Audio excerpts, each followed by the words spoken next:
The topic of this video is Rashi, Rabbi Shlomo Yitzchaki, one of the greatest rabbis of Ashkenaz, of German, French area of Europe at that time. Rashi was born in about the year 1040, and he passed away around the year 1105. He was born in Troyes, France. We'll call it Troy for us Americans. He was born in Troyes, France.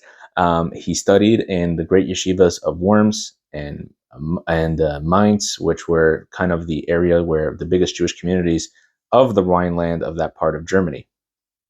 Troyes is in the Champagne area of France, and that is one of the reasons why Rashi is thought to have been a vintner, somebody who made wine, because again, he did not want to use Torah to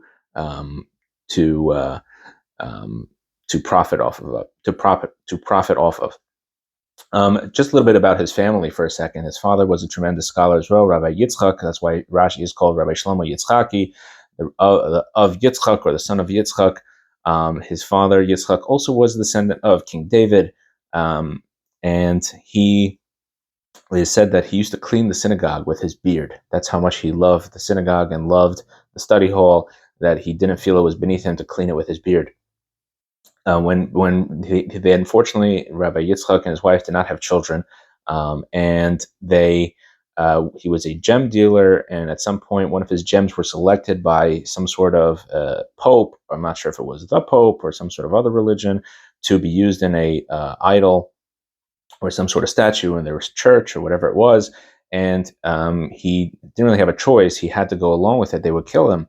So technically maybe he could get away with it from a Jewish perspective, but he felt it was inappropriate. And when they were on the ship transporting the jewel, he pretended like he slipped and fell and threw the gem into the water. And in the merit of that, he was given his own gem, Rashi. His mother also was. There's a story that before he was born, that some sort of knight was trying to, was running down one of these alleys in France, in this Troy, and was coming straight at her. There was nowhere for her to go. She leaned against the wall while she was pregnant, and the wall indented, and she was able to be saved while this carriage and horse ran right past her. In fact, till this day, you could go to Troy and you could see this indentation that is said to be the place where Rashi's mother and Rashi was saved. Eventually, Rashi wrote a commentary on the Torah.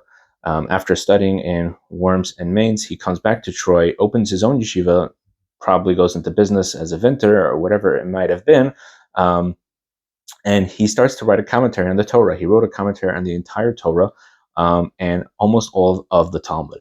His commentary is extremely simple as far as trying to give the simple meaning of the verse and of the Talmud, trying to understand what exactly is the plain, straightforward meaning, not going into trying to give mystical explanations, hints, or other things, but to follow the simple meaning. And it's till this day, it's a commentary, whether it's on the Talmud or on the Bible or on the 24 books of the Torah. You cannot learn without it. You need to, every single, especially the Talmud, you can't get through the Talmud without it. And one of the things that Rashi does when it comes to the Talmud is that he's now living in the post-Babylonian yeshiva time, and people are no longer familiar with many of the things and the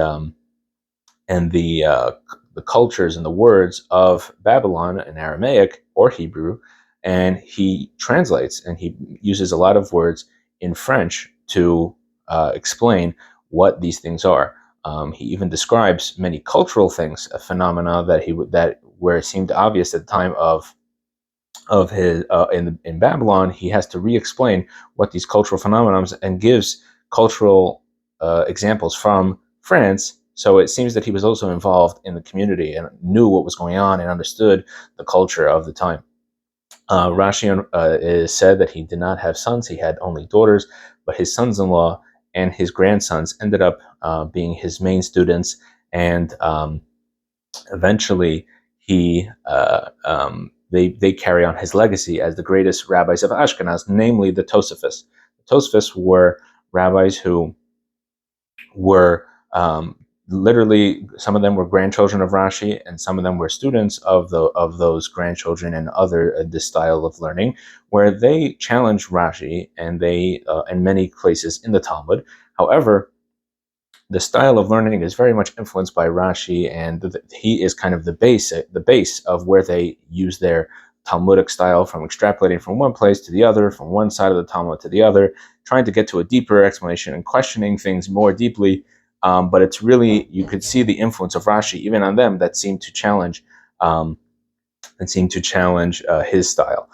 In fact, so many Tosfos, which that's what they're called, the commentary on the other side of the Talmud. You have Rashi on the inside part of the page, and the Tosfos on the other side of the page.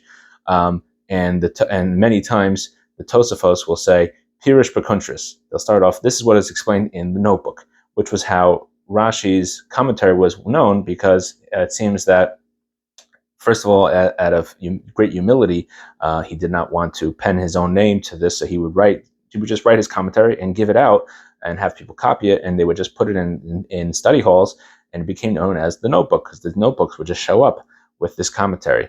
And as well, it seemed that he didn't want to wait and to publish an entire book, but rather he would just write his comments, and as soon as he had like a section done, he would send it out, and that way people were able to have access to it quicker. Another place of Rashi's humility is his many times in his commentary, whether on the Torah or on the Talmud, he will just say, "Any idea? I don't know," and he's willing to say that and admit it, even though he writes an entire commentary on the Torah and on the Talmud. He has no problem admitting when he does know. And really, that itself is something that could be studied. You'll get to a commentary, you say, "I don't know," and now you really have to buckle up and try to understand what does he mean that he's saying "I don't know." What is he not knowing? So that itself is a tremendous opportunity to study as well. At the end of his life, the Crusades started, which was a tremendous detriment to that part of Jewry, of Germany and France. And he actually came in contact with a duke, I believe his name was Godfrey, who was one of the early crusaders. And he visited Rashi after hearing Rashi's greatness and piety. He's like, "I want to see what this is all about." And he basically threatened Rashi to tell him what is going to happen. So Rashi said, "You're going to have success. You're going to go and go to the land of Israel. You're going to conquer Jerusalem. You're going to hold it for 3 days. Then you're going to be driven out, and you're going to come back to Troy with 3 horsemen. That's it." And Godfrey was furious and said, "If what you say, if I come back and I have more than 3 horsemen, and I was more successful than you said, then I'm going to kill the entire city of Troy," which at that time had been spared by other crusaders of the time, unlike many communities in Germany and France, which were totally wiped out. So sure enough, this Godfrey goes, conquers Jerusalem from the Muslims, and holds it for 3 days, comes back with 4 horsemen. And he's walking into the city of, they're riding into the city of Troy, passing through the gates, and he's furious, and he's ready to murder every single Jew that he's about to see. And as they're walking into the gates, a brick falls off the gate and hits one of his horsemen, kills him, and he rides into Troy with 3 horsemen. He wants to pay his respects to Rashi, and he finds out that actually they're preparing for Rashi's funeral, and that he had just passed away. That is the story of the end of Rashi's life. But Rashi's real legacy is in the fact that every single Jewish child, every single Jewish adult, and whether they study the Torah or they're studying Talmud, we use Rashi to try to understand the basics, to try to understand what is the true meaning of the verse, what is the simple meaning, what is the straightforward meaning of the verse of the Talmud, and if based on that, it changes Jewish law and Jewish practice and something that evolves and continues to this day. And another part of his legacy, of course, is the students and the Tosafos and the tremendous study that goes on in the Ashkenazic region, we'll call it, for hundreds of years. If you think I made a mistake, or I missed something, or left something out, or could have mentioned something, please leave in the comments. We'd love to hear back.